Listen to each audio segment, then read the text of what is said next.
இப்போது புதிய அறிமுகம் ஆச்சி ஹோட்டல் சாம்பார் 50 கிராம் ரூபாய் 20 மட்டுமே. திமுக கூட்டணி உண்மையில் இதுவரை இல்லாத அளவிற்கு மிகப்பெரிய கூட்டணியாக இந்த முறை அமைக்கப்பட்டுள்ளது. மிக வலுவான கூட்டணி அமைக்க முடிவு செய்த திமுக தலைவரும் முதல்வருமான ஸ்டாலின் ஏற்கனவே இருந்த பெரிய கூட்டணியை மீண்டும் 2024 விரிவுபடுத்தினார்.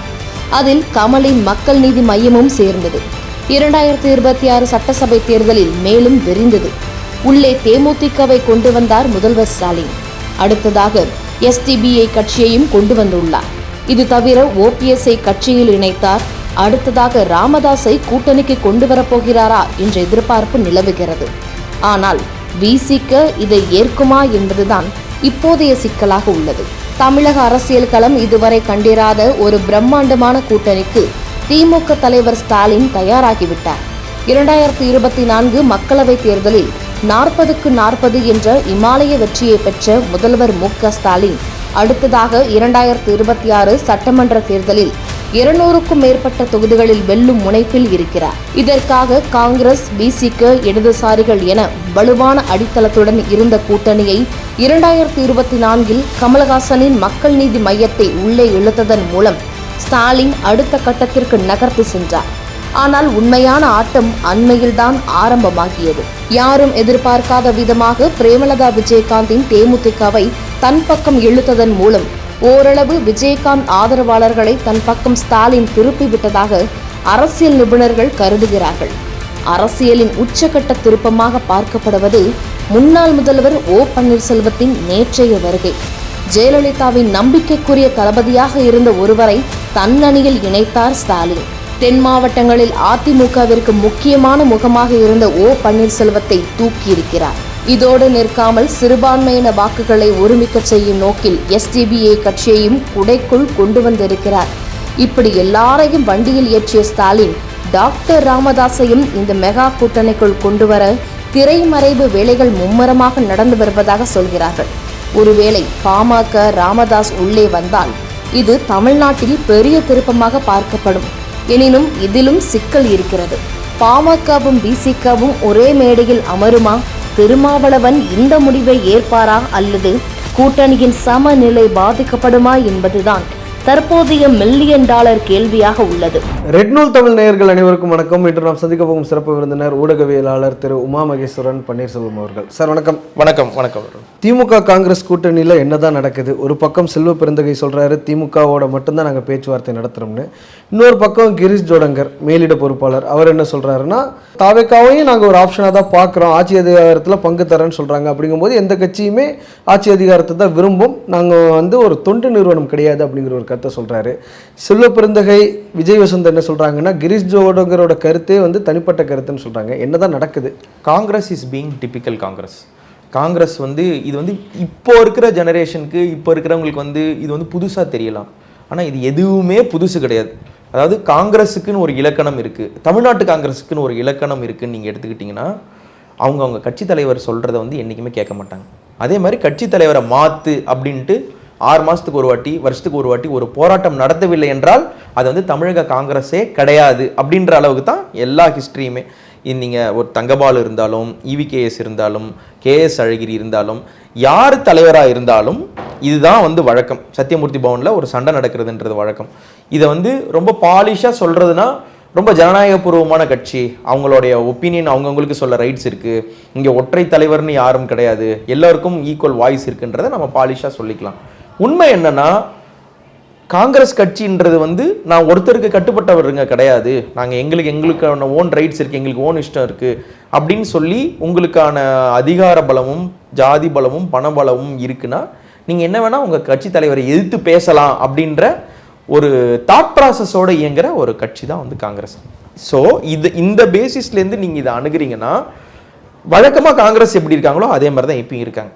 நான் திரும்ப திரும்ப சொல்கிறது செல்வ பெருந்தகைன்ற ஒரு ஒடுக்கப்பட்ட சமூகத்திலேருந்து வந்த ஒருத்தர் காலிங் த ஷாட்ஸ், இவர் சொல்வது போல் இங்கே எல்லாம் நடக்கிறதே, இவர் சொல்வது போல் இங்கே எல்லாம் பண்ணுறாங்களே என்ற ஒரு காழ்ப்பு அவர் மேலே இருக்குது. ஒரு மெல்லிதான ஒரு காழ்ப்பு அவர் மேலே அவங்க கட்சிக்குள்ளாரே நிச்சயமாக இருக்குது.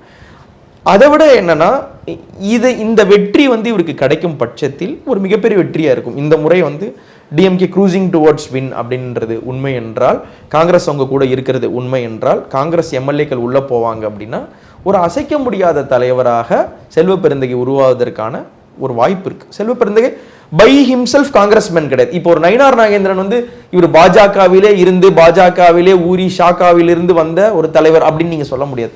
நயினார் நாகேந்திரனோடது பார்த்தீங்கன்னா ஒரு அதிமுக இருந்து வந்து ஒரு வெட்டரன் லீடர், அதிமுகவுடைய வெட்டரன் பாஜக போயிட்டார் இல்லையா, அந்த மாதிரி இவர் போயிட்டு வந்த ஒரு இது இருக்கு. ஸோ நாங்கள் இன்ஹெரண்டான காங்கிரஸ் நாங்கள் தான், இவர் 2-3 கட்சியிலேருந்து வந்தவர், இவர் விசிகாலேருந்து வந்தவர், பிஎஸ்பி பகுஜன் சமாஜ் பார்ட்டிலேருந்து வந்தவர், இவருக்கு என்ன காங்கிரஸ் பற்றி தெரியும், அதனால இந்த மாதிரியான டோன் எடுத்துட்டு அதனால இவருக்கு இந்த ஒரு வெற்றி கிடைத்து விட்டால் நிரந்தரமாக அல்லது ஒரு இன்னொரு ஸ்ட்ராங்கான ஒரு ஸ்ட்ராங் ஹோல்டு எடுத்துக்கிட்டு கட்சியில் இருப்பாருன்ற ஒரு எண்ணத்தின் காரணமாக இந்த வெற்றி சாத்தியமாயிடக்கூடாது அப்படின்ற ஒரு குரல்கள் வந்து உண்டு. ஓப்பனா சொன்னா பிரவீன் சக்கரவர்த்தி, மாணிக்கம் தாகூரோடைய குரல்கள் வந்து இதுதான். காங்கிரஸ் தோத்தாலும் பரவாயில்ல, செல்வ பெருந்தகையோட கை ஓங்கிடக்கூடாது, அவர் ஒரு அப்பர் ஹேண்ட் எடுத்துடக்கூடாதுன்னு நினைக்கிறாங்களா? ஆமா, 100% அதுதான் என்னுடைய அனுமானம். அதுதான் நான் நினைக்கிறேன், என்னுடைய அனுமானம் அதுதான். அகைன் பாலிஷா சொல்றதுன்னா, எனக்கு ஒரு கண்ணு போனாலும் பரவாயில்ல, எதிரிக்கு 2 கண்ணு போகணும்னு சொல்லலாம்.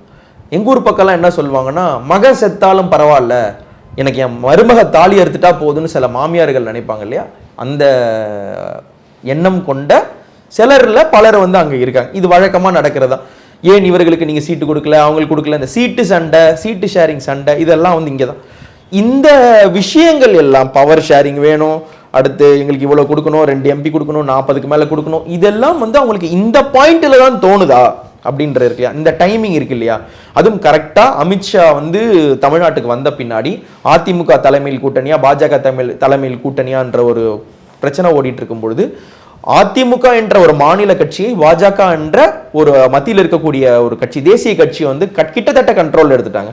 எடுத்திருக்கிற காலத்துல நாம வந்து இன்னொரு ஒரு மாநில கட்சியை ரொம்ப ஃப்ரீ ஃப்ளோவா தழைக்க விட்டுருக்கோமே, நாமளும் போட்டி போடுவோம்ட்டு பாஜக அதிமுக என்ன செய்கிறதோ அதே போல் திமுகவை நாம் அந்த மாதிரியான ஒரு கிளட்சில் வச்சிருக்கணும் அப்படின்னு ஆசைப்படுற ஒரு வானபி டான் தான் வந்து காங்கிரஸை ஒழிய, அவங்களுக்கு உள்ளார்ந்த ஒரு பலமோ உள்ளார்ந்த ஒரு ஹோல்டோ தமிழ்நாடு பாலிடிக்ஸ்ல கிடையாது. அந்த காலம் வந்து முடிஞ்சிருச்சு.